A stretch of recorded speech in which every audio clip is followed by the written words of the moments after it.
প্রত্যেকদিন এটা তো প্রত্যেকদিন একটা র্যান্ডম একটা অংশ। খিলগা থেকে কি হেঁটে আসছো? কি না না, আমি ওখানে ওই যে ওই গেটের এখানে কারা থাকে? কারা থাকে আমি জানি না তো, আমি জানি না তো যারা গাঞ্জাখোর ইয়াবাখোর তারা এখানে থাকে। হ্যাঁ শুনলাম। আসসালামু এখন আলাইকুম, তার মানে কি কেমন আছেন সবাই?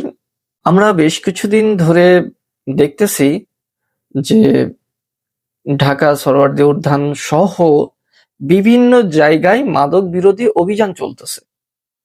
সেদিনকে দেখলাম যে কোন একটা স্টুডেন্টকে নাকি গায়ে হাত দেওয়া হয়েছে, সেখানে ডিসি মাসুদ সাহেব উপস্থিত ছিলেন। তো একজন স্টুডেন্ট, সেও তো একজন বিসিএস ক্যাডার, ডিসি মাসুদ সাহেব, তাই না? তো তার সাথে কথা বলতে গেলে তো একটু ভদ্রতা অন্তত কিঞ্চিত বজায় রাখতে হয়, কারণ সেও তো কোনো না কোনো ভার্সিটি থেকে বিসিএস পরীক্ষা দিয়ে তারপরে আজকে ডিসি হয়েছে, তাই না? তো তাকে তো একটু সম্মান দেওয়া উচিত। আর সে যে কাজগুলো করতেছে, আমি একজন সাংবাদিক হিসাবে যেটা মানে আমার থিওরিতে যেটা আসে, প্রশাসনিক কর্মকর্তা হিসেবে যে কাজগুলো করতেছে অবশ্যই এটা প্রশংসনীয়। অনেকে দেখতেছি যে তাকে নিয়ে অনেক বাজে বাজে বা পুলিশকে নিয়ে অনেক বাজে বাজে কথা বলতেছেন। আচ্ছা, আপনি একটা বার বলেন তো, একটা বারের জন্য বলেন তারা কি খারাপ কাজ করতেছে?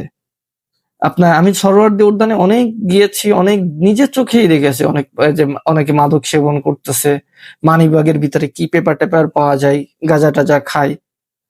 এটা তো প্রশংসনীয় কাজ।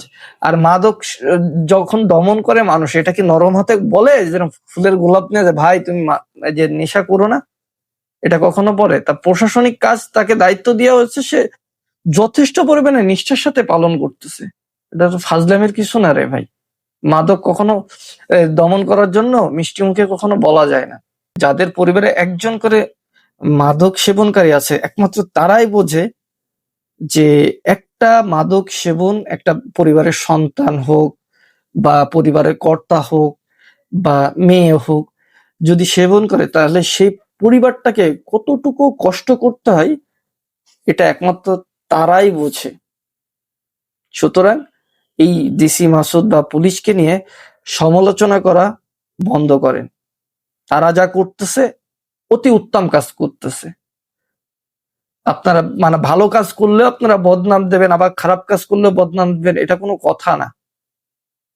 ঠিক আছে, তারা যেটা করতেছে অবশ্যই ভালো কাজ করতেছে। ইনশাল্লাহ এই ধরনের ভালো কাজ আমরা আরো সামনে দেখবো। আসসালামু আলাইকুম।